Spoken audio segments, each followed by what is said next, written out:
when Lillian IP, 48, set off on a day trip from the town of Bright in Victoria, Australia. She never expected she would never make it back home alive.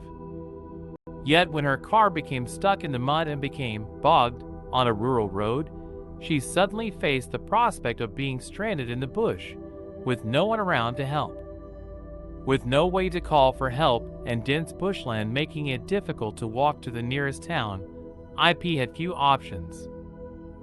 She was also faced with the reality that she only had a bottle of wine with her, an alcoholic beverage, which she does not drink.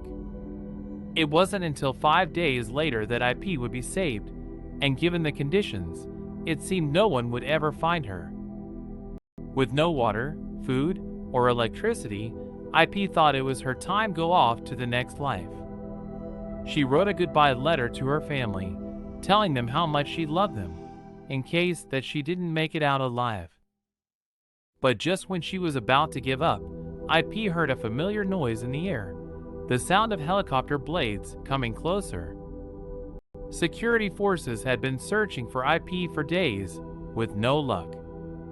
However, a police helicopter was finally able to spot her car from the air, and then eventually find IP standing on a dirt road, waving her arms in the air. Oh, and the first thing she wanted when she was found?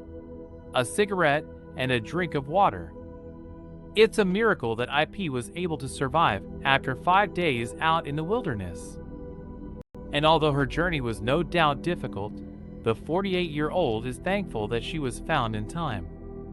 In fact, had it not been for her absolute resolve to stay with her car in the area, who knows if she would have been found alive. So, if you ever find yourself stranded in a similar situation, the lesson here is clear. Stay where you are and wait for help. It can mean the difference between life and death.